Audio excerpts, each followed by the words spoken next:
Have you ever thought about how people create logos and what they mean? While it's an entire psychology behind color, what about the shapes being used?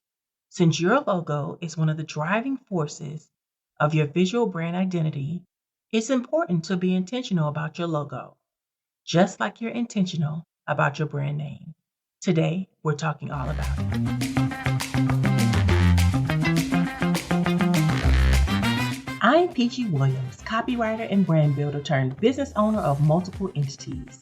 While corporate America is in my past, I've parlayed those skills into the future, focusing on growing my businesses, learning valuable lessons, and helping others do it too.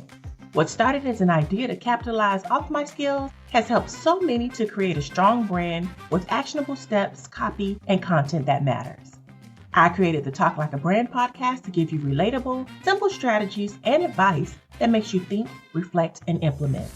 If you're an entrepreneur or one in the making who wants to build a strong brand with a solid foundation, you're in the right place. So let's get into it.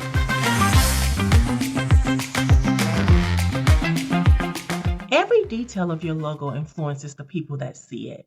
Your logo design should be intentional and convey the message you want it to. The shape of your logo can add symbolism, create trust, convey mood and emotion, deliver professionalism, direct your eyes from one object to the next, and connect on a deeper level with your audience. Now, logos created without thought can confuse your audience, and bad logo design really doesn't say much, does it? So, the shapes, fonts, colors, lines, and composition of your logo all say something and usually influence purchasing decisions. Let's talk about fonts for a minute.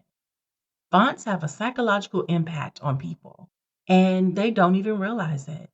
Your font should mirror your brand's personality because it's part of the visual representation of your brand. If your personality is vibrant, your font and your typefaces should be too. Now, your font should align with your customers' expectations. A survey on typefaces and fonts showed that people have certain perceptions when seeing them. For instance, Times New Roman or Arial made customers think of the brand as non creative, even bland, too mature.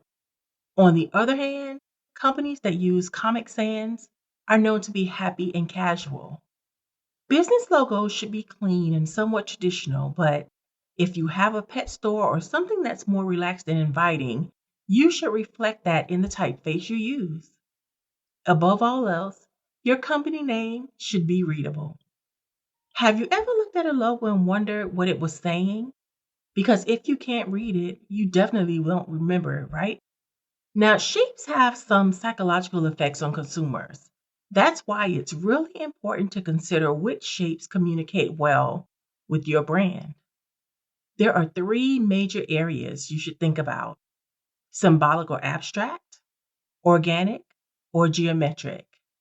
Geometric shapes like rectangles and squares usually make people think about strength, order, stability, reliability, and they're somewhat predictable. Squares help brands tell their story securely, like putting things in a box. But that can be viewed as being boring sometimes. A lot of companies shy away from this because they use color to add context to their design. But let's think for a minute about the brands that use squares. There's IBM, YouTube, and Microsoft. Circles, on the other hand, are never ending. Think about a circle. It conveys unity, harmony, eternity, timelessness. Circles can also convey femininity and softness. They're welcoming and they're consistent. Circles can help your business appear more reliable. Let's think about some brands that use circles in their design: the Olympics, Starbucks, NASA, Target.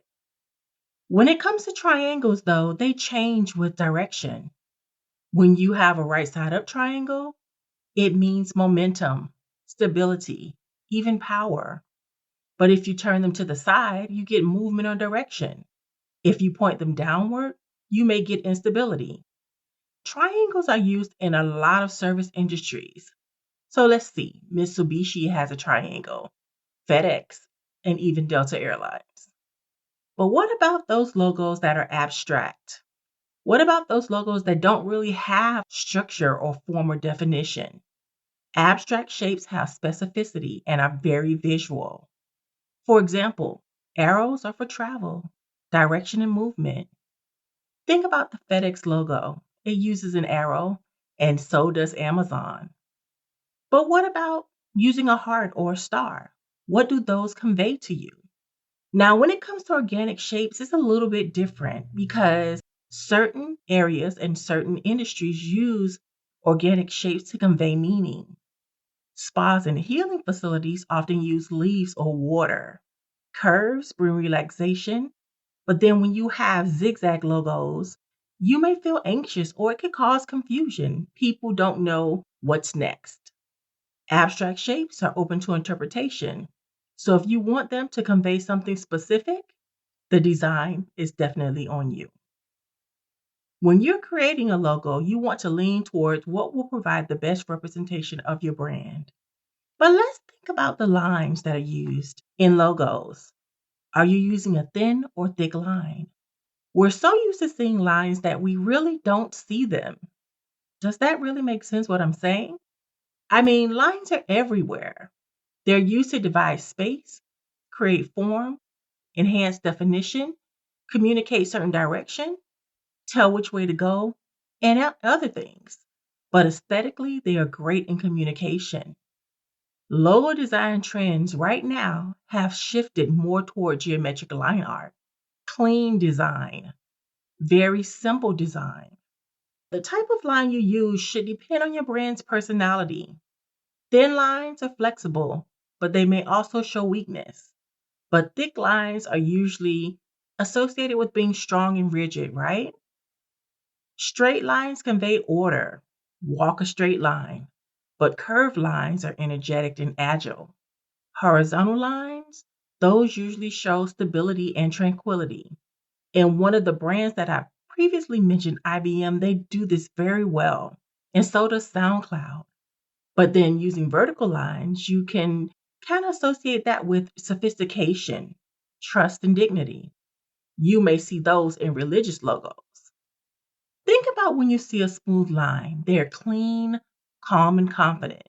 But when you see lines that are irregular, again, back to the zigzag or the jagged look, they draw focus to something, but it makes people anxious or it brings tension. While you're thinking about using the shapes and the lines and the thickness and all those other elements, we have to get down to your colors. When you add your colors, the logo should have a strong meaning for your brand. Again, your logo is designed to bring it all together. So consider the size of your logo. The larger it is, the more importance you're giving it, that object. Anything that is usually on the left side of the logo is seen as being important because we're usually taught to look left to right. But if you place something irregularly, it can be seen as fun and playful. Again, when you use symmetry, that means stability and formality. If you have items that are loosely spaced, those are calm, and they're more calm than elements that are closely spaced together. I think sometimes people don't place enough value on what your logo is saying, but it definitely says a lot. These are some things for you to consider besides color or the way you are mixing things. I want you to think about this. A bunch of bright colors feels energetic and almost childlike, while neutrals and an accent color still provides intensity but not as youthful. Black and white used together conveys elegance and sophistication, while monochromatic colors give you a soft feel mixed with vibrant colors. All of those things play into the design with your color. Your logo is your signature, so make it your own. Everyone who sees it will be influenced in one way or another. You can definitely communicate a lot with your logo if you use the right shapes, lines, colors, fonts, and other elements to convey your brand personality and voice.